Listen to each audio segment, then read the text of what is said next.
Hi tenants, I'm John. You might remember me from your pre-contract signing video. Well, it's nearly time for your tenancy to start and you should now be thinking about arranging to move into your property and booking your check-in appointment if you haven't done so already.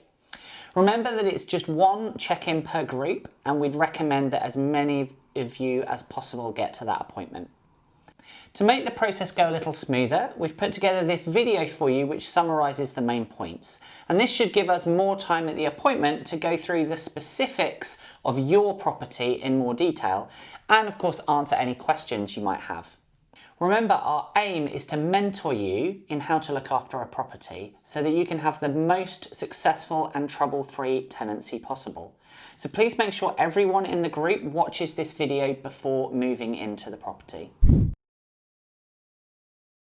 Set up your standing order. No one can move in until the first month's rent is paid. Details were sent out in an email and can be found on Arthur for where to send the money. Make sure you book your check-in appointment. It's a very busy summer and so we need as much notice as possible in order for us to be able to schedule your booking appointment. You've been sent an email with a link on how to book that form. Remember that you don't have to check in on the very first day of your tenancy. You have a right to move in from the first day at 1 p.m, but you can move in later. The summer is very busy for us preparing lots of properties, and if you are able to give us an extra few days, that's always greatly appreciated. Also remember that those check-in appointments need to be booked Monday to Friday, 9 to 5, unless of course it's the very first day of your tenancy, in which case we can do a weekend appointment. Before you check in, we will have had the property professionally cleaned to the standard that we are happy with and the standard that you need to return it to at the end of your tenancy. It's not a deep clean and everybody has slightly different cleaning standards, but the property will have been cleaned or signed off by a professional cleaner and this is the standard that you need to return it to at the end of the tenancy. We will have prepared the property for you, checking the safety and functionality of various items, including ensuring that all the light bulbs are working, the smoke alarms and electrics are all working, and that all the keys are present. We will have taken a comprehensive photographic inventory of your house. This will be the record of what the house looked like on the day that you moved in, and this is how you need to return it at the end of the tenancy. It also records anything that's marked or damaged at the start of your tenancy so that you can't be charged for this. When it's complete, we'll upload the inventory to the Arthur online software. You'll then receive a notification that the inventory has been uploaded, and please do check through it and make sure that you're happy with everything that you see. So in summary, before you can check in, we need you to book a check-in appointment, observing the weekend rule, pay your rent, and check your inventory. There'll be a full list of supplied keys in your check-in report and all of the keys for the property will be there at your check-in. So if some people aren't present at the time of check-in, you'll need to work out between you how you're going to pass keys from one to another to make sure everybody's got access to the property. At the check-in, we'll ask you to sign to confirm that you have received and seen the inventory. You'll then have 14 days to check it against the house and notify us by email, sending us any additional photos of anything else you'd like to be added to the inventory or anything we might have missed. There's no need to send us photos of anything already covered in the inventory. Hopefully, everything that needed attention in between tenancies will have been sorted before your check-in. But if there are any known or outstanding maintenance jobs still to be done, these will also be detailed on the check-in report. You'll be supplied with a tenant handbook which must remain in the house at all times, and there's a really useful reference guide for all of the other bits and pieces that we talk about in this video and at check-in.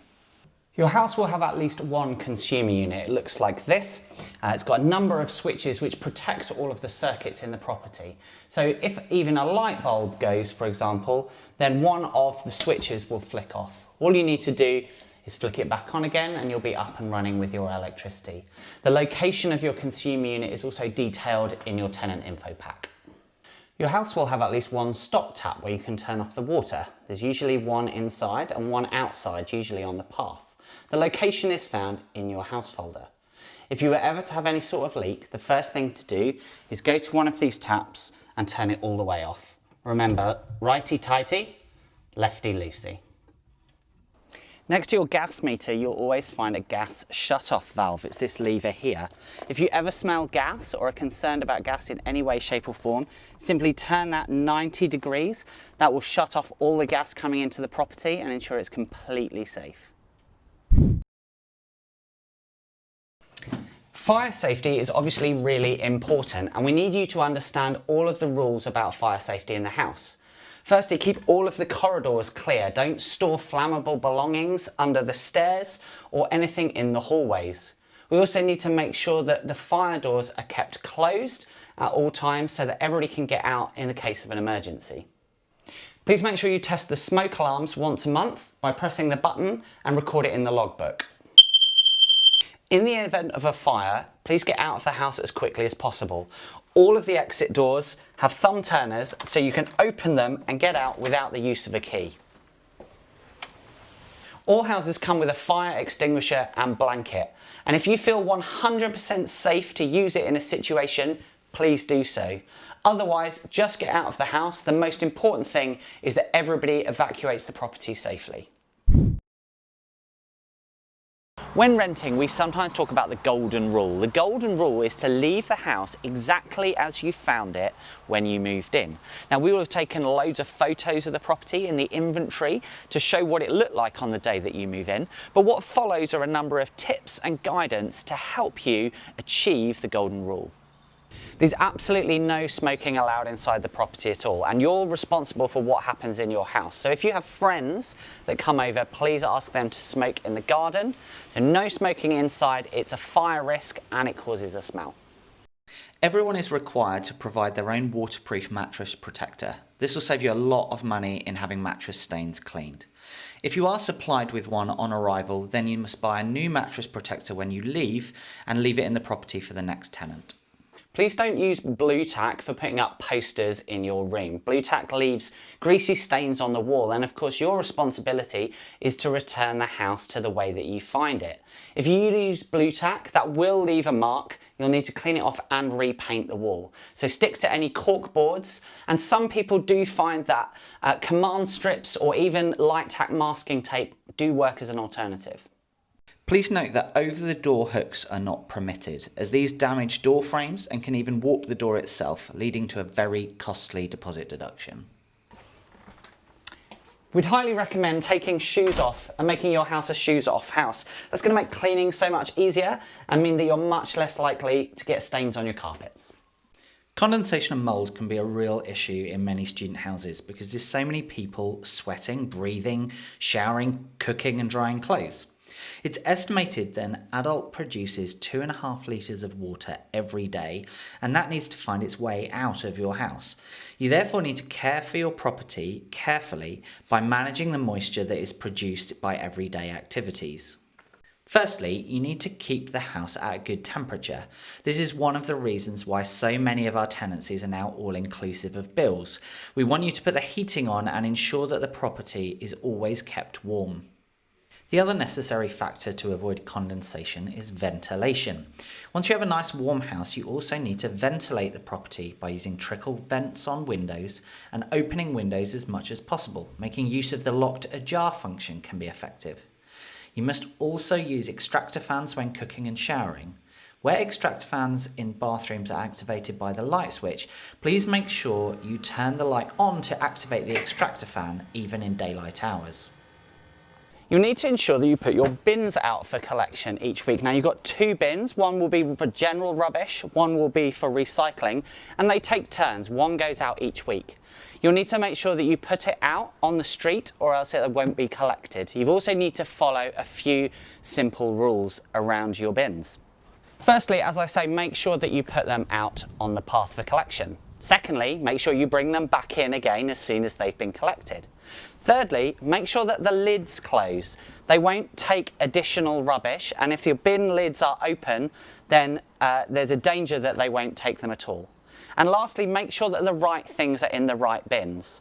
Only recycling can go in the recycling bin, everything else in the standard bin. If you're not sure which day your bins go out, you can go to the Norwich City Council website. Under My Neighbourhood, you put in your postcode and it will happily tell you what day your bins go out. Now, it's really important that you do keep on top of your rubbish.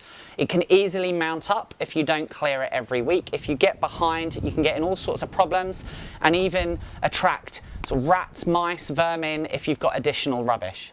Now, any extra rubbish can be taken for free to the local recycling centre if you've got a car or a friend with one. So make sure you keep on top of your rubbish, make sure that you're being a good neighbour and you'll get along just fine. Now that you're renting a house off campus, remember that you're part of a local community. There's neighbours, there's people around you. Now, neighbours can be your best friend or your worst enemy. If you are a good neighbour, if you are kind and considerate, it's very likely that they will take in your Amazon parcels for you. They may even put your bins out if you've forgotten, and they can be a joy to have around. Equally, if you're inconsiderate, if you're noisy, if you leave rubbish around, if you don't keep on top of the garden, then they could be very difficult. They could complain about you to the council, the police, or even the university, where you can have marks deducted off your grade if you're deemed to be acting with antisocial behaviour. From time to time, of course, you may want to have a party, and that's okay, we all understand that. It's perfectly reasonable to have a party in your home, but they do need to be relatively infrequent, and you do need to be courteous and consider speaking to your neighbours before you have a party. Agree what time the music's going to be turned off, agree what time the noise is going to stop and people are going to leave, and stick to it. Now, most of the time these days, house parties are pre-drinks anyway. You're then heading off to the university or a bar somewhere else. Just make sure that when you come back in the early hours of the morning, you don't bring a noisy crowd of people with you.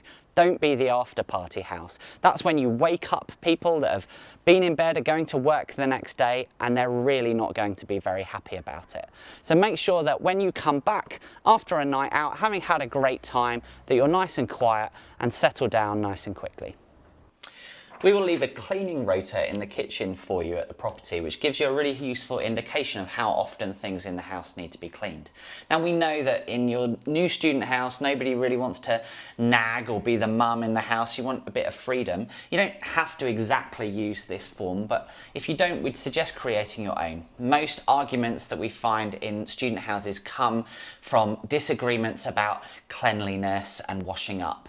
So do clean regularly and look after your house well. As we discussed at your contract signing, when you move into your property, we will have had a professional cleaner come round to clean the property to a reasonable standard, which is the condition you need to leave it in at the end of the tenancy. After you leave, the same cleaner will return, and any cleaning that they need to do to bring it back to that same condition will be charged and will come out of your damage deposit. You should know by now who your property manager is. If you need to speak to them, please use the office number, send a message on Arthur, or send an email. If you wish to raise a non-emergency maintenance task, please use the Arthur system to raise a tenant issue. This allows us to track and respond to issues more quickly and efficiently. If you do need to get a hold of us in an emergency, the contact number is detailed on the front page of the house file. Please use this in a genuine emergency only.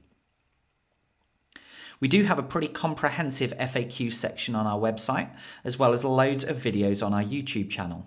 If you have an issue in the house, it's worth checking these out before raising an issue.